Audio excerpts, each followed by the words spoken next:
Siap untuk mengerti isi hati Tuhan? Loh, kok dia bisa? Siap untuk mengerti isi hati Tuhan? Kenapa ada masalah? Enggak, sudah. Baik, saya mulai dengan pertanyaan ini.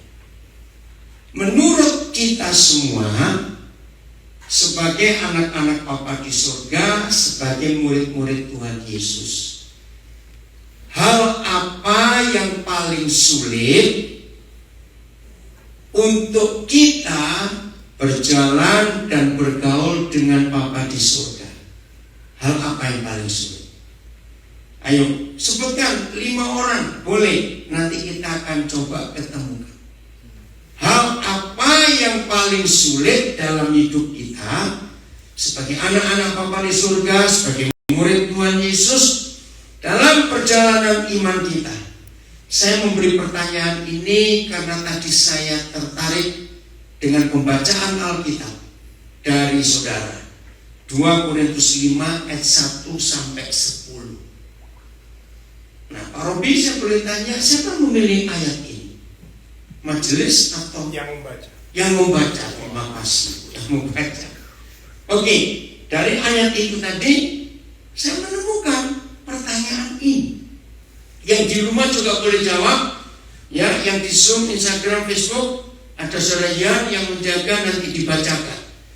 Hal apa yang paling sulit dalam hidup kita sebagai anak Bapa di surga, sebagai murid Tuhan Yesus, dalam kita berjalan mengiring Dia? Ayo, 5 orang gantian, tak apa-apa. Ada yang tulis? Belum. Taat. Oh, taat. Bukan. Konsisten. Bukan. Mengucap syukur. Bukan. 2 lagi. Diizinkan penderitaan. 4. Bukan. Dosa. Jawab yang sama atau orang lain tadi? Yang jawab dosa yang mana? Ada yang menjawab hal mengerti hati Tuhan. Hal mengerti hati Tuhan. Nah, ini hampir betul. Ego kita. Ego kita. Nah, begini. Oke, sudah lebih dari 5. Hal yang paling sulit sebagai anak-anak Bapa di surga dan sebagai murid-murid Tuhan Yesus dalam perjalanan kita mengiring Dia, coba renungkan kalimat ini. Mengerti hati dan pikiran Tuhan. Wow. Betul atau salah? Betul. Loh, saya tanya apa yang lain? Mengerti hati dan pikiran Tuhan. Coba kita lihat. Oh, Irwan dengan Jenny kemana? Oh, anak-anak masih tidur ya. Mudah-mudahan kalian dengar ya, Irwan dan Jenny di mobil. Mengapa suami istri ada atau banyak yang bertengkar? Ayo suami istri jawab. Mengapa suami istri ada yang sering bertengkar? Betul atau salah? Jangan jawab dulu. Betul ya? Maka itu saya menemukan kalimat ini. Ternyata di dunia ini tidak ada 2 orang yang begitu sering saling menjengkelkan kecuali suami istri. Loh, ya aku sejauh tertawa saja. Setuju gak saya ngomong ini? Mengapa suami istri bisa sering rajin bertengkar? Ya ini masalahnya. Susah mengerti hati dan pikiran pasangannya. Betul atau salah? Menikah 40 tahun, 30 tahun, berani menjamin sudah bisa ngerti pikiran dan perasaan hati pasangannya?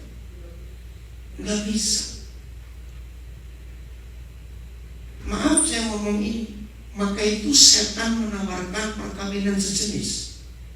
Karena laki dan perempuan itu masalah utamanya adalah di pikiran dan di perasaannya. Siapa yang lebih banyak menggunakan pikiran, laki atau perempuan? Laki.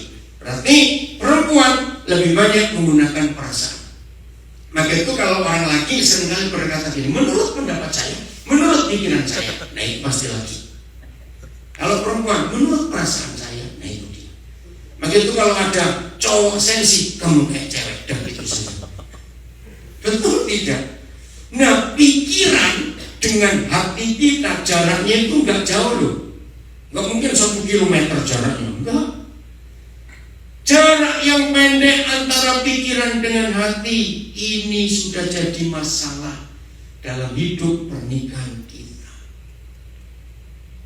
Saudara, ini yang kelihatan, yang sama-sama manusia. Nah, sekarang bayangkan antara kita manusia dengan Tuhan. Waduh, malah jauh sekali, bukan? Coba kita lihat dua ayat ini dulu. Yesaya 55 ayat 8 dan 9. Yesaya 55 ayat 8 dan 9.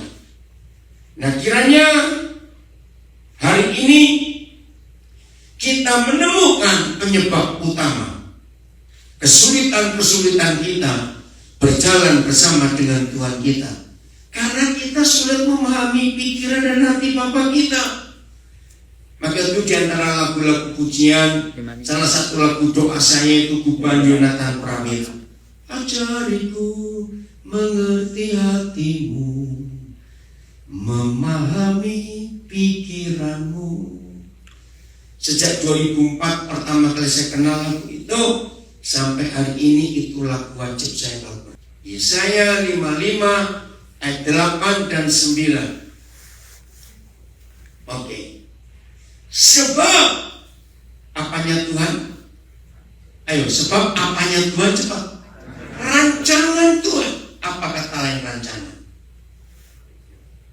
Ayo, rancangan. Apa kata lainnya? Rencana. Planning. Bukanlah planning kita. Dan jalan kita bukanlah jalan Tuhan. Demikianlah firman Yahweh, seperti tingginya langit dari bumi, demikianlah tingginya jalanku dari jalanmu, dan rancanganku dari rancanganmu. Saudara, inilah hal yang paling sulit dalam hidup kita menjadi anak-anak Bapa di surga dan menjadi murid Tuhan Yesus. Nah, sekarang kita bahas dari 5 pendapat saudara tadi. Ada yang bilang taat, ada yang bilang siap menderita. Saya lupa ada apa lagi tadi. Dosa, apa lagi? Nah, semua itu bisa teratasi kalau kita mengerti pikiran Tuhan. Betul atau salah? Ini yang terjadi. Oh ya, saya baru lihat utama. Terima kasih kamu bersama istri yang ngatur pelayanan kami selama di California. Terima kasih. Saya tanya lagi sebelum kita lanjut. Jadi betul mudah atau susah mengerti? Ibu, biar dibuka saja pintunya, jangan tutup. Ya, supaya yang kerja di situ bisa dengar firman Tuhan juga. Ya, sayang kalau nggak dengar firman. Ya.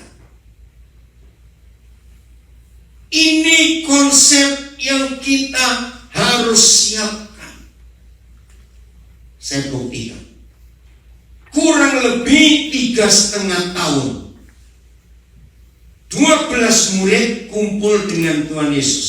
Betul atau salah? Kurang lebih. Betul ya? Selama 3,5 tahun itu Tuhan Yesus pernah sakit kepala atau sakit perut sehingga gak ngajar hari itu? Ini pertanyaan konyol, tapi kita harus tahu. Pernah tidak? Tidak. Pernah gak Tuhan Yesus minta pengganti untuk Nikodemus, misalkan orang hebat untuk ngajar, atau Gamaliel? Pernah tidak? Loh, saya tanya cukup jawab, saudara. Ini kalau saya ngajar harus ada interaksi. Pernah tidak? Tidak. Berarti 3,5 tahun itu 24/7 istilah orang Amerika. 24 jam sehari, 7 hari seminggu. Tuhan Yesus ngajar sendiri. Bahkan sekolahnya ada hari libur nggak? Ayo jawab, sekolahnya Tuhan Yesus ada hari libur tidak? Tidak. Sampai orang-orang Farisi juga marah. Saya lupa lagi tadi. Hari ini saya bersyukur di antara kita ada 2 saudara. Saya dari Papua, dari Biak 1, dari Fak-Fak 1. Nah ya, jadi ini orang Papua. Kalau saya ingin tahu, kami dari Nabire. Nah, kalau ingin tahu, cari di peta. Oke ya, saya lanjutkan. Saudara, ini yang kita harus tahu. 3,5 tahun diajar full tanpa ada yang ganti dan tidak pernah istirahat. Maka itu sampai hari Sabat pun sekolahnya Tuhan Yesus itu buka dan gak pernah libur, sampai imam-imam ahli Taurat marah. Betul? Pertanyaan saya ini loh, Petrus, Yudas, Thomas. Saya ambil 3 pribadi ini dulu. Bayangkan, Petrus, Yudas, Thomas. Masih ingat karakter mereka? Ini saya tanya aja apa saudara? Interaksi gitu ya.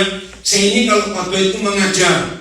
Saya kalau ngajar saya nggak mau ngomong sendiri. Harus yang dengar pun interaktif. Petrus, Yudas, Thomas. Begitu kita mendengar 3 nama ini, jawab. Begitu mendengar kata Petrus, muncul pikiran apa? Menyangkal. Memimpin, menyangkal, mulut besar. Betul? Begitu mendengar kata Yudas, mikir apa? Pengkhianat, mata duitan, jangan lupa mata duitan yang bendahara. Maka itu saya akan bekerja lewat dia. Mendengar kata Thomas, kita mikir apa? Logika, karena nggak percaya sebelum melihat fakta. Pertanyaan penting yang di rumah juga. Bagaimana diajar oleh satu guru yang sama dan tidak pernah diganti oleh guru yang lain dan tidak pernah libur? Mengapa ada 3 perbedaan dari murid ini? Ngerti nggak pertanyaan saya? Loh, ngerti nggak pertanyaan saya? Kalau diajar oleh guru yang beda-beda, kita bisa maklum. Ini yang ngajar Tuhan Yesus. Saya harap mulai hari ini pemikiran ini ada di pikiran kita juga. Saya lari-lari. Berarti kalau saudara rajin mendengar khotbah dari gembala saudara, apakah harus semua sama mengikuti yang gembala khotbahkan? Nah, ini masalah. Kenapa? Karena pola pikir itu yang menentukan bagaimana cara kita merespon firman Tuhan. Orang yang punya kebencian mau dengar firman apa saja, apalagi kok dengar firman mengampuni, langsung dia tuli maaf ya, karena dia nggak suka. Itu motivasi. Maka itu ingat, di antara murid-murid Tuhan Yesus yang 12 itu ternyata ada perbedaan. Padahal dengar khotbah yang sama, diajar oleh guru yang sama, kok bisa punya jalan sendiri-sendiri? Ini dia. Saya tidak tahu masing-masing kita sudah berapa puluh tahun jadi Kristen.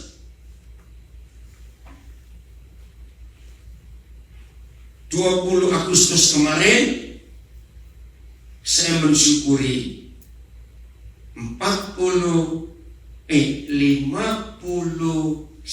tahun saya jadi anak Tuhan. Karena saya lahir baru terima Yesus itu 20 Agustus tahun 70. Kalau ada orang Surabaya, saya lahir di Gelora Pancasila, Jalan Indragiri, Surabaya. Waktu ada KKR dari tim Operation Mobilization, tim kapal Logos. Pengkhotbahnya Just Forward dari Inggris, dan terjemahnya Om Damaris Ahmad. Hari itu saya berjumpa dengan Yesus secara pribadi. Itu 51 tahun yang lalu. Saya nggak tahu saudara berapa tahun. Nah, sampai hari ini, saudara, begitu cepat waktu ini berlalu. Agustus tinggal seminggu lagi, bukan? Wih, cepat sekali. Sama pertanyaannya. Bukan berapa tahun kita jadi Kristen, tetapi pertanyaannya, sudah berapa persen kita makin serupa Yesus? Kok ada yang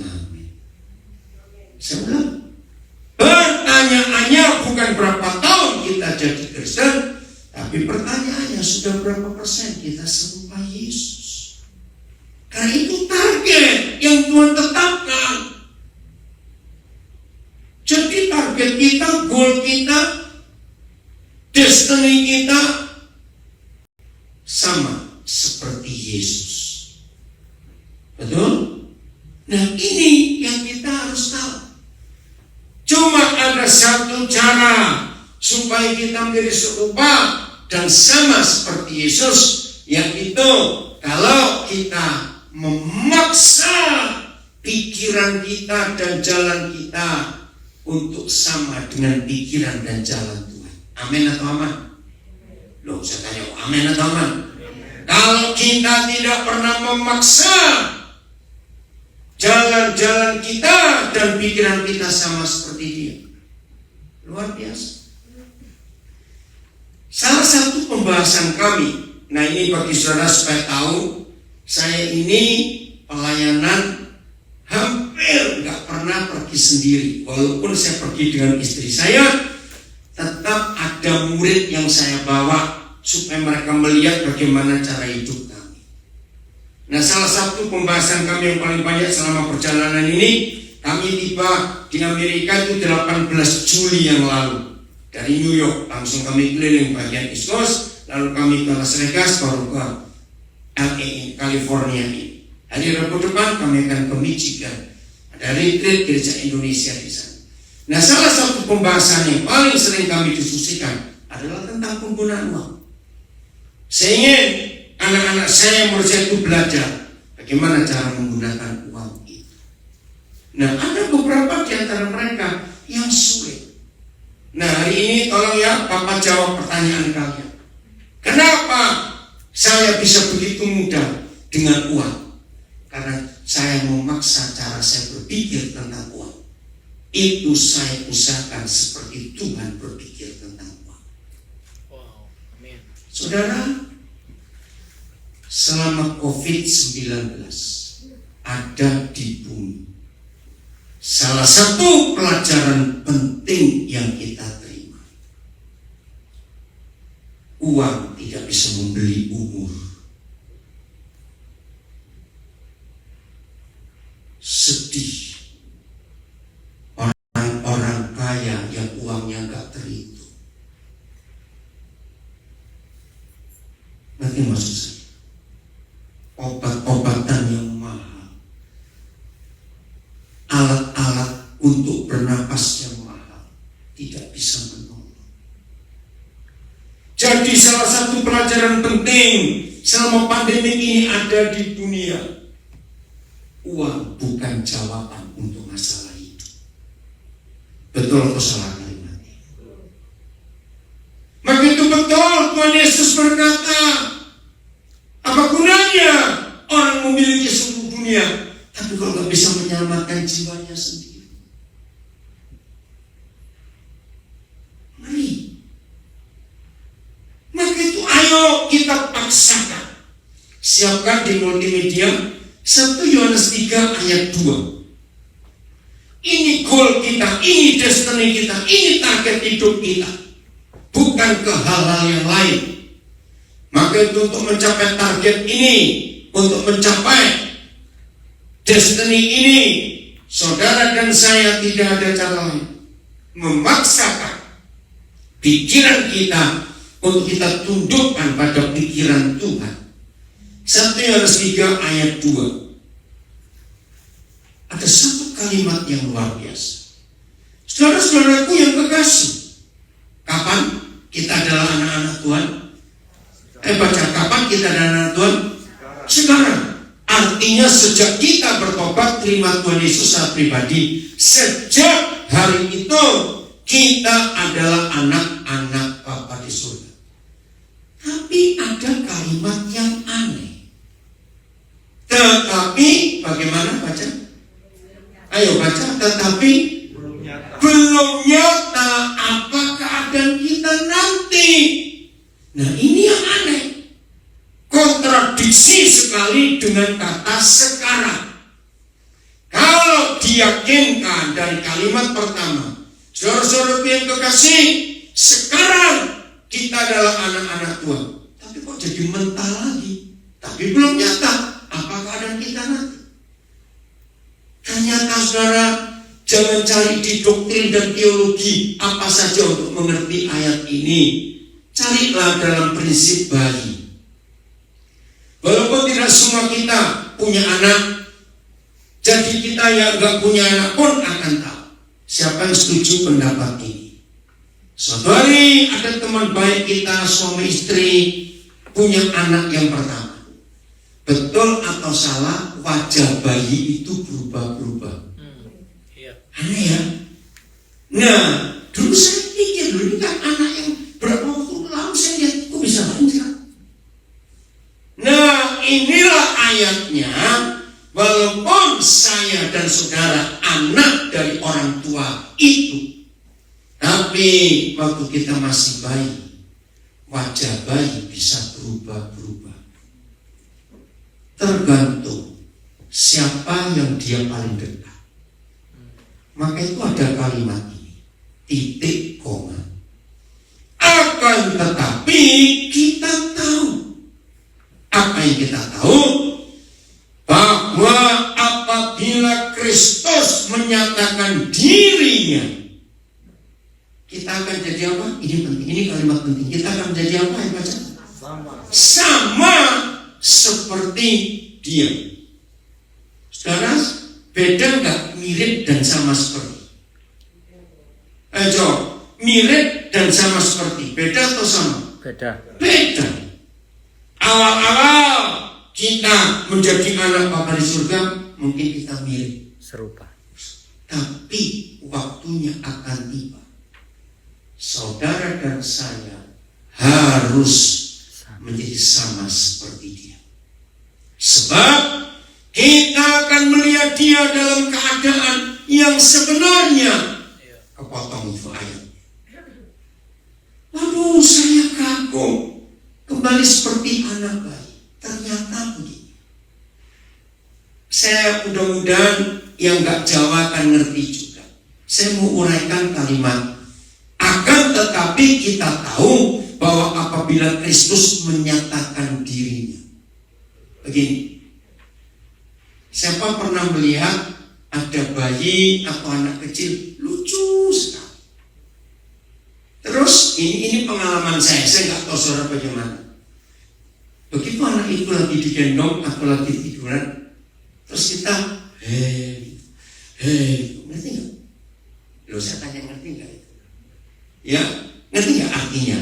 Ya, kita menyatakan diri kepada anak itu. Nah, ternyata saudara, ini kasusnya. Kalau omanya, karena papa mama sibuk, sehingga bayi itu dijaga omanya. Jadi yang sering menyatakan diri kepada bayi itu siapa? Omanya. Kemungkinan besar dia mirip omanya. Karena tergantung siapa yang menyatakan diri kepada bayi itu. Bisa mamanya, bisa papanya, asal jangan tetangga yang lain itu ceritanya. Waduh, saya bersyukur mengerti itu. Nah, pertanyaan. Siapa yang sering menyatakan diri di hidup saudara dan hidup saya? Akan tetapi kita tahu bahwa apabila, nah ini, Kristus saya keluarkan dulu. Apabila titik-titik menyatakan diri kepada kita.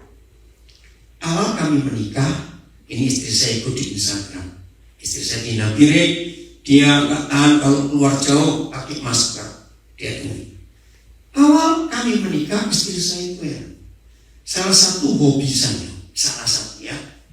Saya tuh senang sekali kalau melihat ada bayi tidur.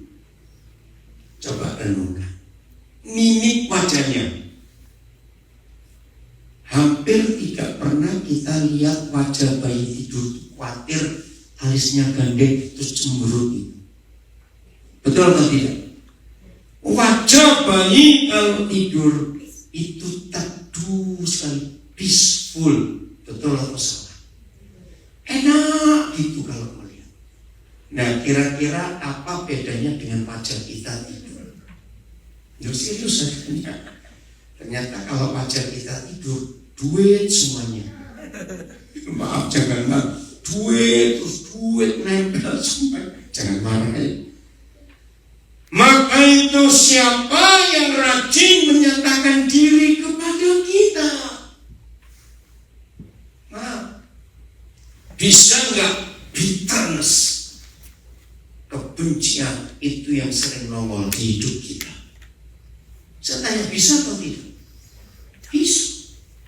Ya, mau jalan dulu, Utomo? Ya, ini Pastor Ramon akan pelayanan di San Dimas. Makasih ya, Pak Utomo dan istri. Jadi siapa yang menyatakan diri kepada kita yang lebih sering, seperti itulah kita nanti jadi. Jujur, nggak usah jawab lewat mulut, nanti ketahuan salah. Dalam hati saja. Karena kalau dalam hati yang tahu Tuhan. Dalam ilmu jiwa, dalam psikologi, itu ditentukan. Manusia itu mengutamakan siapa. Ini ilmu jiwa ya, psikologi. Begitu bangun pagi, melek pertama, siapa yang muncul? Nah, dalam hati ya, rata-rata zaman sekarang yang muncul siapa? HP, nggak usah pura-pura. Facebook, betul tidak? Nah, siapa yang muncul? Orang yang kerjaannya trading saham, begitu melek mata, langsung lihat stock exchange. Lihat, maaf, itu nggak bisa bohong. Orang yang hidupnya dipenuhi kebencian dan kemarahan, begitu melek mata, wajah orang yang dibenci itu muncul. Betul atau tidak? Ini umum. Maka itu jujur. Hari-hari ini, waktu kita bangun pagi, siapa yang nongol di hidup kita? Ini penting. Ada nggak orang dikuasai kekhawatiran? Lalu saya tanya, ada nggak orang dikuasai kekhawatiran? Ada. Dikuasai ketakutan? Ada.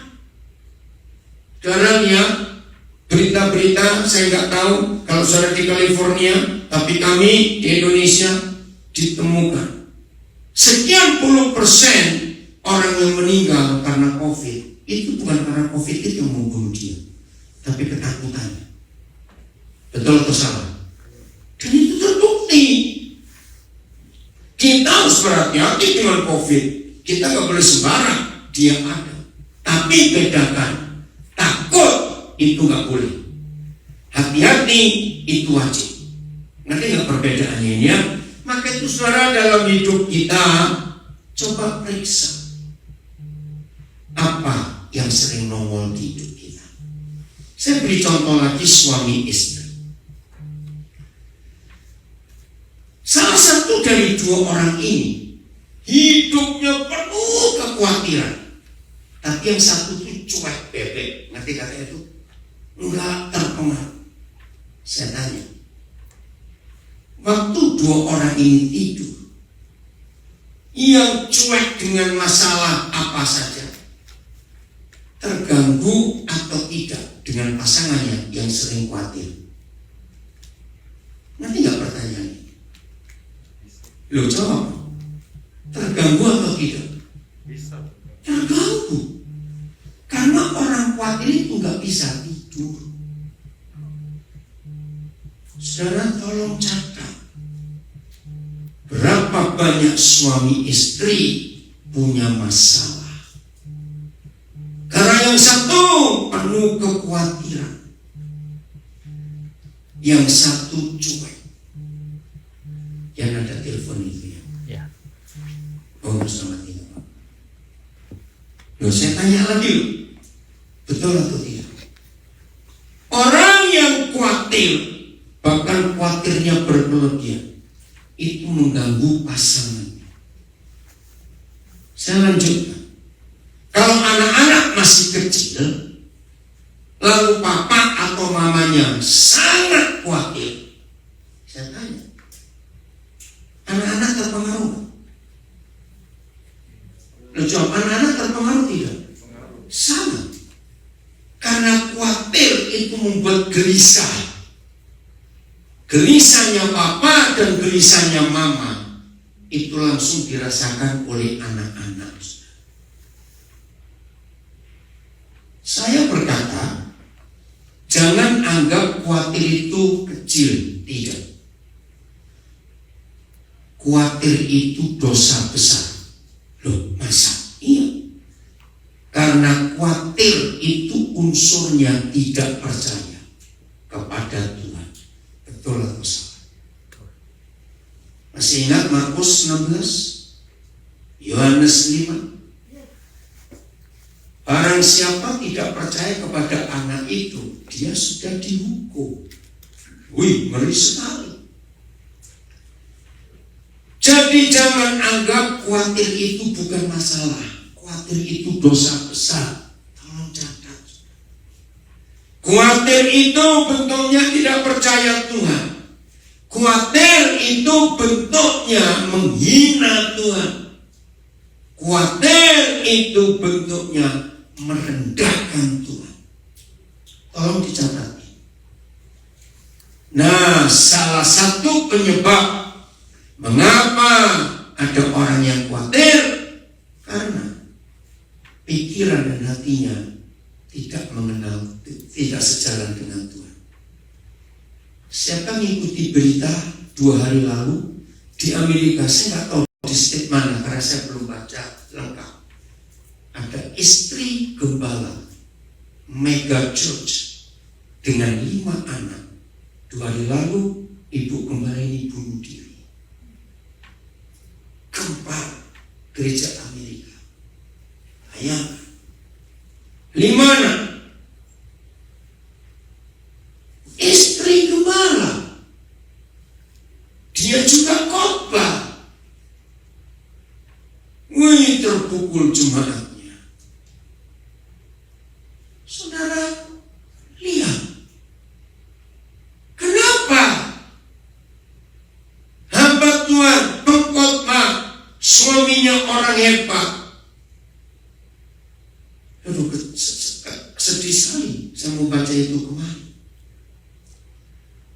Karena khawatir jalan pikirannya belum sejalan dengan Tuhan.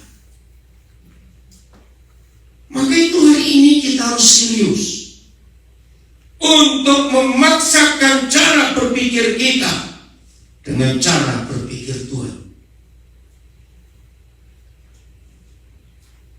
Jauh, jaraknya jauh sekali. Oke, kita baca Lukas 24. Mengapa ada 2 murid? 2 murid. Jadi bukan orang biasa, 2 murid. Lukas 24 ayat 13. Lukas 24 ayat 13. Pada hari itu juga, siapa? Baca. Ayo baca, siapa? 2 orang dari, lo yang baca, 2 orang dari murid-murid Yesus. Jadi kalau murid, mereka dengar pengkhotbahan Yesus setiap hari tidak? Pasti. Tapi mereka kecewa. Yang pergi ke sebuah kampung bernama Emmaus yang terletak kira-kira 7 mil jauhnya dari Yerusalem. Dan mereka bercakap-cakap tentang segala sesuatu yang telah terjadi. Lanjut. Yang telah terjadi, ayat 15. Ketika mereka sedang bercakap-cakap dan bertukar pikiran, datanglah Yesus sendiri mendekati mereka. Nah, di sini kita lihat Tuhan Yesus bisa guyon, saudara. Ya, mereka ngomongin Tuhan Yesus, tahu-tahu Tuhan Yesus ikut nimbrung masuk di perjalanan mereka, lalu berjalan bersama-sama mereka. Mereka sadar nggak kalau di Yesus? Tidak. Lihat ayat 16. Ini yang menyebabkan kalau pikiran kita tidak kita paksakan sejalan dengan pikiran Tuhan, kalau hati kita tidak kita paksakan mengerti hati Tuhan, tetapi ada apa? Baca. Sesuatu sesuatu yang menghalangi mata mereka. Baca sehingga, sehingga cepat saudara baca, sehingga mereka tidak dapat mengenal dia. Pertanyaannya, siapa dua orang ini tadi? Siapa dua orang? Ayat 13 tadi murid. Berapa tahun mereka belajar? Kurang lebih 3,5 tahun. Nggak pernah libur, nggak pernah ganti guru. Aneh nggak kalau kita membaca ada sesuatu menghalangi mata mereka sehingga mereka nggak dapat mengenal Yesus? Jawab, aneh tidak? Aneh sekali. Maka itu saya katakan, sekian puluh tahun menjadi Kristen, belum jaminan kita kenal dia atau tidak. Ini yang diajar tiap hari. Jadi pertanyaan kita, ayat 17. Nah, Tuhan Yesus malah ngeledek. Yesus berkata kepada mereka, sobat, ini kalau orang Papua dan sobat, apa yang kamu percakapkan sementara kamu berjalan? Maka berhentilah mereka dengan muka murah. Siapa masih ingat berapa kali Tuhan Yesus memberitakan bahwa anak manusia harus masuk ke Yerusalem, ditangkap, diadili, disiksa, disalibkan, dan mati. Tapi pada hari ketiga bangkit pula. Siapa pernah ngitung berapa kali Tuhan Yesus ngomong itu? Saya nggak tahu. 3 kali. Nah, sebetulnya 3 kali bicara yang sama sudah cukup gak buat yang mendengar itu mengerti? 3 kali seharusnya cukup gak? Loh, saya tanya, cukup gak untuk mengerti? Cukup, tapi kenapa mereka gak mengerti? Maka itu wajah mereka bagaimana? Muram. Lanjut ayat 18.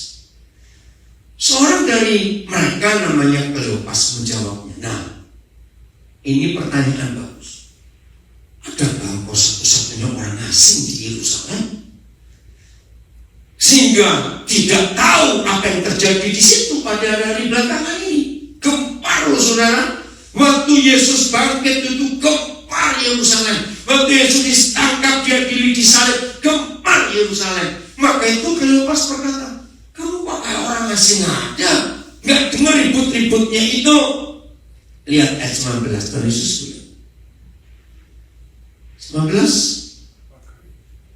Oh iya, katanya kepada mereka, apakah itu? Nah, jangan bilang Tuhan Yesus apa ya? Kalau kita nilai kan, Tuhan Yesus kok begitu sih? Ya memang sengaja dia. Ya itu kan aneh. Apakah itu? Nah, padahal yang dibicarakan siapa?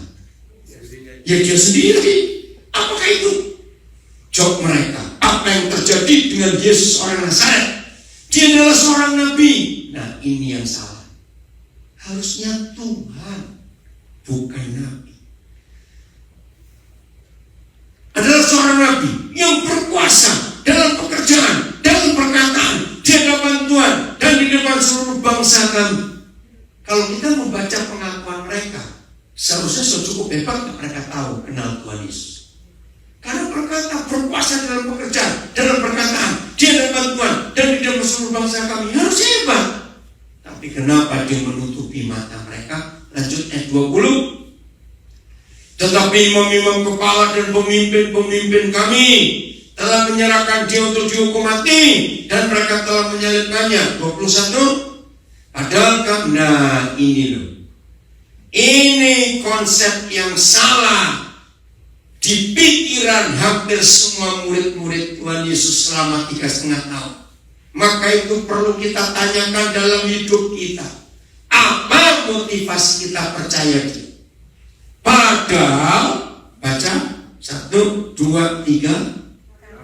Kami dahulu mengharapkan bahwa dialah yang datang untuk membebaskan bangsa Israel.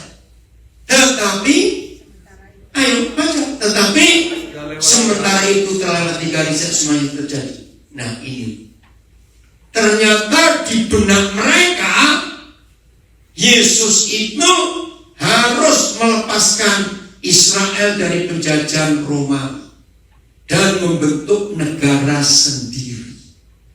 Itu yang mengganggu sehingga kebenaran tidak sampai kepada mereka.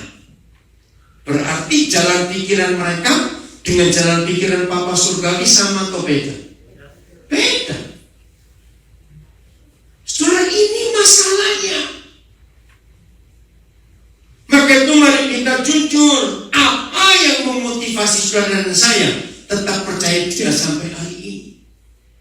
Maaf, jangan tersinggung. Saya cuma ngomong.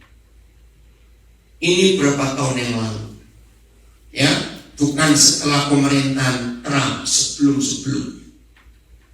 Tidak ada beberapa orang Indonesia rajin berdoa, rajin pelayanan, rajin ke gereja hanya untuk bisa dapatkan green card atau asilumnya. Maaf, ada nggak orang Indonesia seperti itu?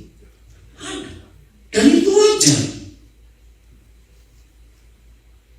Maka itu kita harus jujur pada diri kita sendiri. Mengiring Yesus karena apa? Yohanes 2 ayat 23 dan 24. Yohanes 2 ayat 23 dan 24. Ayo. Maka itu kita mesti cek betul-betul. Grace, Catherine, mau gak masuk-masuk kamu? Ada di mana? Dan panggil mereka kok gak masuk. Tapi mereka ke restroom belum balik. Ya. Saya ini kalau ngajar perhatikan orang yang mendengar saya. Ya. Gak ada. Oh, panggil Pak anak ya, saya panggil Papa Mama. Dan sementara Yesus di Yerusalem selama hari raya Paskah, baca ada apa? Banyak orang yang percaya dalam namanya. Stop. Senang gak mendengar berita banyak orang percaya kepada Yesus? Amin. Tapi tidak dengan Tuhan Yesus. Motivasi percaya karena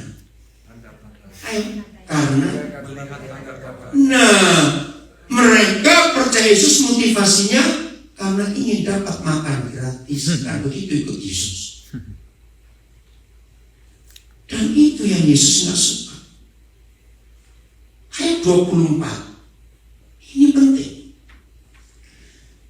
Maaf saudara yang pegang komputer, ada nggak bahasa Inggris terjemahan lain, NLT atau Amplified? Nah, kata tetapi di ayat 24 itu menunjukkan apa? Sebuah kata tetapi di antara dua kalimat itu menunjukkan apa yang kita belajar? Tetapi pertentangan. Sebab akibat. Banyak orang yang percaya kepada Yesus, tetapi kenapa? Baca. Yesus sendiri tidak mempercayakan dirinya kepada mereka. Ternyata bagi Bapa di surga dan bagi Tuhan Yesus tidak cukup kita percaya Dia saja. Tidak cukup. Dia harus mampu mempercayakan dirinya kepada kita. Wih, ini luar biasa. American Standard Version. But Jesus did not trust himself unto them, for that he knew only. Ada terjemahan lain kecuali American Standard? Tidak apa-apa, kita belajar dari banyak bahasa. Saudara, kalau saudara ingin tahu, Indonesia sekarang punya hampir 20 terjemahan Alkitab bahasa Indonesia. Hebat sekali, hampir 20. Nah, saudara cari di Google Sabda, itu semua akan keluar berapa terjemahan bahasa Indonesia. Percaya diri kita dengan macam-macam bahasa. Nah, di dalam Sabda itu ada bahasa Dayak, bahasa Batak, bahasa Jawa pun yang berapa tahun itu. But Jesus, ini King James, but Jesus did not commit himself unto them. Ternyata tidak cukup saudara dan saya percaya Yesus saja, tetapi Tuhan Yesus pun ingin mempercayakan dirinya kepada kita. Ini luar biasa. Oke, trust and commit. Ya, American Standard memakai kata trust. King James memakai kata commit. Ayo kita bongkar. Apa yang terjadi pada setiap kita kalau saudara dan saya bisa dipercaya Tuhan Yesus? Ayo mikir. Kaya. Wih, luar biasa, betul. Apalagi soal ini loh, kita harus tahu. Jadi kalau Papa ingin supaya saudara dan saya bisa mengikuti rancangannya, bisa mengerti jalannya, itu satu-satunya hal karena Papa ingin mempercayakan dirinya kepada kita.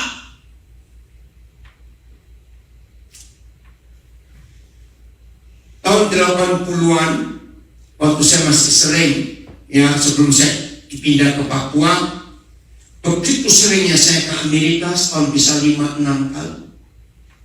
Ada satu keluarga dokter gigi Jonathan Permadi. Orang lama pasti ingat dia. Ya, istrinya juga dokter. Sekarang mereka tinggal di Salinas, California. Hari Minggu ini mereka tiba, saya singgah datang. Waktu itu rumah mereka saya sampai ingat di Galileo Drive 20 berapa begitu, Fullerton. Begitu mereka percaya kepada saya, kami kenal baik. Saudara, sampai dia memberikan kunci rumahnya. Dia bilang kapan saja boleh datang, langsung masuk, nggak usah segan-segan. Saya kaget. Waktu itu saya belum menikah. Nah, karena dia trust saya. Jujur jawab, mudah atau susah nyerahkan kunci rumah kepada seseorang? Lo jawab, mudah atau susah? Apalagi resiko, apalagi kalau mantan maling.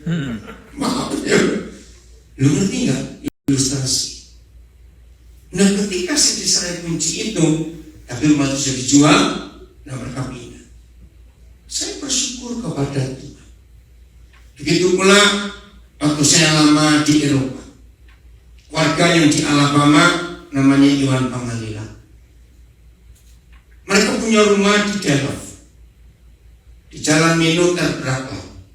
Sama. Mereka serahkan kunci rumah itu. Kapan saja kau datang, silakan masuk. Luar biasa. Nah,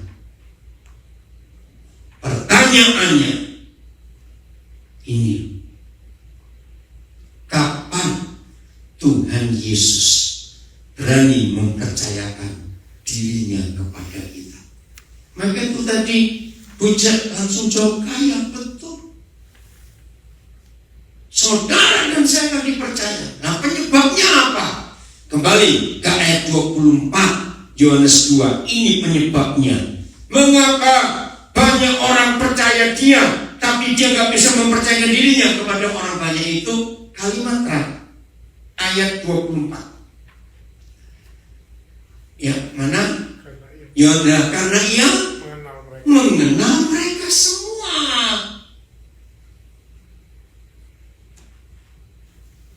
Coba terjemahkan. Kata karena Yesus mengenal mereka semua, ini mengenal secara negatif atau positif? Negatif.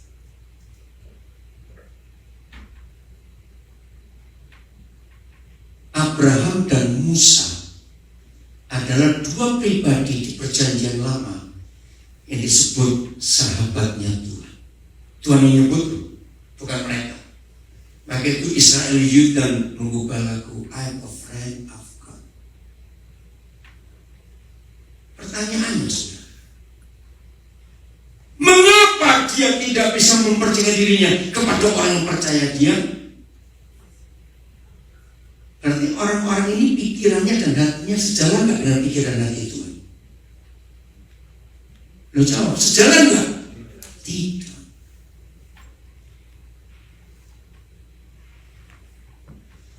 Wih.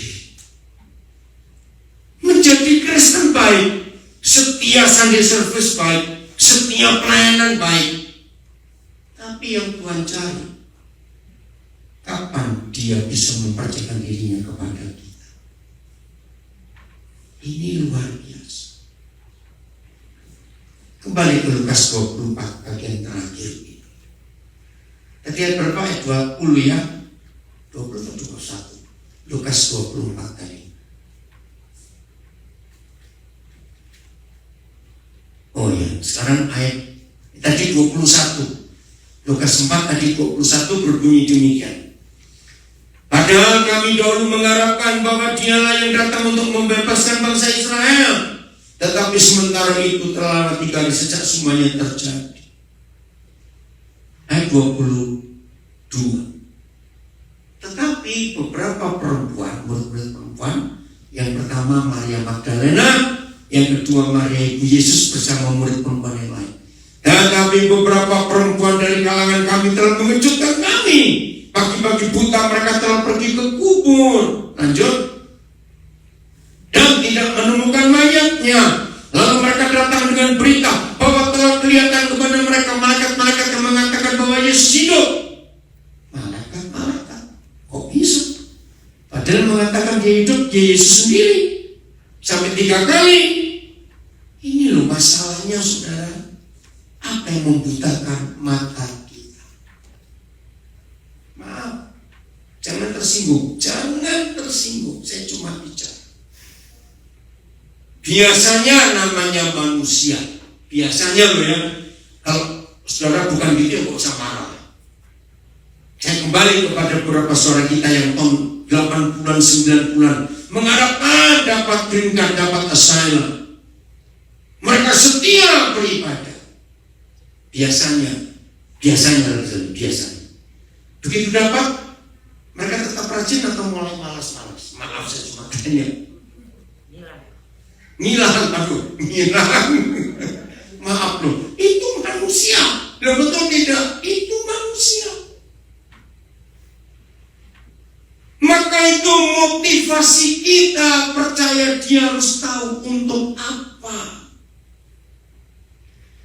Murid-murid kecewa, Yesusnya mati. Lanjut ayat 24 ya, luar biasa. Dan beberapa teman kami telah pergi ke kubur. Akhirnya murid-murid lagi juga pergi dan mendapati bahwa benar yang dikatakan perempuan-perempuan itu. Tetapi dia tidak mereka lihat. Ayat 25. Lalu ia berkata kepada mereka, "Hai kamu orang bodoh, betapa lambannya hatimu, sehingga kamu tidak percaya segala sesuatu yang telah dikatakan para nabi.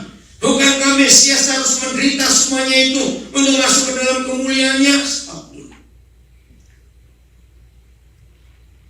Siapapun kenal istilah ini, orang bisa lupa wajah orang, tapi suara itu nggak bisa lupa. Betul atau salah prinsip ini? Mungkin tubuh fisik Tuhan Yesus berubah karena dia sudah mati, tapi suaranya harusnya mereka kenal tidak? Lu jawab 3,5 tahun kumpul sekarang. Harusnya mereka kenal, tapi kok nggak bisa kenal? Maka Tuhan berkata, "Hai kamu orang bodoh." Berarti betul-betul bagaimana yang menutupi mata mereka tebal sekali. Berarti kecewa mereka berat. Belum selesai. Ayat 26. Ini keren. Ayat ini saya suka sekali. Ayat 26. Mana? Ayat 26. Oh yang bawah, maaf. Oh 27. Maaf. 27. Wih, ini loh berarti lama sekali. Lalu Yesus menjelaskan kepada mereka apa yang tertulis tentang dia. Ini lucu sekali. Dalam seluruh kitab suci, mulai dari kitab-kitab Musa dan segala kitab nabi-nabi. Stop dulu. Berarti Tuhan Yesus menerangkan dari Kejadian sampai Maleakhi. Itu berapa jam? Ya, kita nggak tahu. Tapi pertanyaannya, sebentar atau lama? Bayangkan selama itu pun mereka tetap nggak tahu, nggak kenal. Mereka mendekati kampung yang mereka tuju, lalu Yesus berbuat seolah-olah hendak meneruskan perjalanannya. Mereka minta apa? Ayat 29. Mereka minta apa? Tetapi mereka sangat mendesaknya, katanya, tinggallah bersama-sama dengan kami, sebab balik telah menjelang malam. Nah, dalam lagu klasik gereja, hymn, ada lagu, tinggal sertaku kawan yang kudus, telah hampir malam, jangan jalan terus. Itu diambil dari firman. Jadi mereka tahan, guru jangan pergi, ayo mampir, sudah malam. Lalu masuklah ia untuk tinggal bersama-sama dengan mereka. Ayat 30. Waktu ia duduk makan dengan mereka, ia mengambil roti, mengucap berkat, lalu memecah-mecahkannya dan memberikannya kepada mereka. Ketika itu terbukalah mata mereka dan mereka pun mengenal Dia. Tapi terlambat. Tetapi Yesus lenyap dari tengah-tengah mereka. Kisah selanjutnya sudah baca sendiri karena waktu. Mereka lari balik ke Yerusalem, memberitahukan kepada Petrus. Tapi Alkitab menulis, berapa kali Petrus menyangkal? 3 kali. 7. Nah, kaget bukan? 7 kali. 3 kali itu sebelum ayam berkokok. Yang keempat, Maria Magdalena adalah pribadi pertama yang tahu Yesus bangkit. Petrus percaya? Tidak. Yang kelima, Maria ibu Yesus bersama Maria murid-murid perempuan yang lain membuktikan kubur kosong. Petrus tidak percaya. Yang keenam, yang kisah. Petrus tidak percaya. 2 saudaranya berjumpa Yesus. Yang ketujuh, itu klimaks penyangkalan Petrus. Di Yohanes 21, waktu dia kecewa berat, lalu kembali ke hidup yang lama. Apa itu hidup namanya Petrus? Mau kembali nangkap ikan.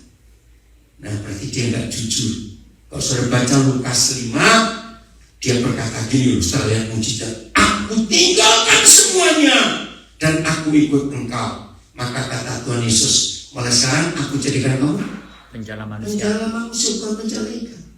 Rupanya perahu dan jalannya masih disimpan di gudang. Maka itu ketika dia kecewa, dia kembali hidup lagi. Jadi 7 kali Petrus nyangkal.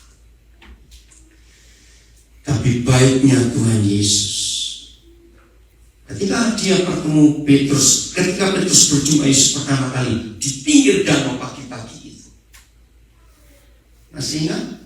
Kalau Yesus model kita, ketemu murid kayak begitu, kalau saya linting dengan baju saya urus, kamu mau apa sekarang? Tapi Yesus tidak ngajak Petrus sarapan, ayo makan. Dan tidak ada teguran yang keras, tegurannya lembut, adakah engkau mengasihi aku? Saudara, inilah yang kita harus ubah dalam hidup kita. Apakah kita bisa sejalan dengan pikiran Tuhan? Apakah kita bisa mengerti pikiran Tuhan? Apakah kita bisa mengerti perasaan hati Tuhan? Maka itu lagunya Yonatan Prawira saya paling suka. Nanti cari di Google ada itu. Saya lupa judulnya, tapi ini kalimatnya. Ajariku mengerti hatimu, memahami pikiranmu. Ajariku ikuti rencanamu, melakukan kehendakmu. Saya mau tanya,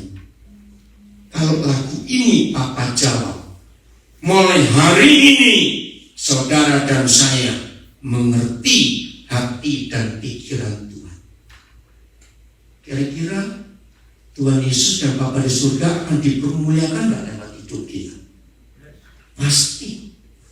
Terus, berarti saudara dan saya akan punya kesulitan nggak untuk mengikuti kehendak Tuhan? Tidak. Pikiran itu di dalam istilah umum adalah ism, ISM, betul? Komunisme, feminisme, humanisme. Oke, isme itu pikiran, ide. Ada orang yang nggak pernah kenal komunis, tapi suatu hari dia baca bukunya Karl Marx.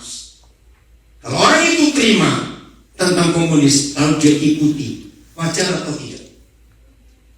Lalu saya tanya, wajar atau tidak? Wajar, karena dia baca. Segampang itu, maka seharusnya semudah itu saudara dan saya sepaham dengan pikiran Tuhan kalau kita baca firman-Nya. Enggak, amin sih. Amin. Telat. Betul? Firman ini adalah fahamnya Tuhan. Harusnya kita yang baca tiap hari, logika kita, isme kita semua. Begitu penting, jujur. Begitu melek pagi-pagi, apa yang muncul, siapa yang muncul. Jangan bohong, itu dia. Berbahagialah setiap kita kalau pagi-pagi bangun langsung ingat kasih Tuhan, ingat firman-Nya. Nggak ngecek saldo dulu, nggak ngecek harga saham dulu, nggak cari kopi dulu.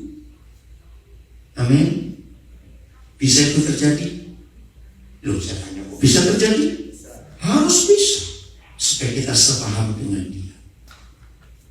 Yang di rumah, saya cuma yang hadir juga, yang di negara mana saja ikut belajar, ayo kita ambil keputusan. Kita memaksa pikiran Tuhan jadi pikiran kita, hati Tuhan jadi hati kita. Tuhan Yesus memberkati kita semuanya. Haleluya.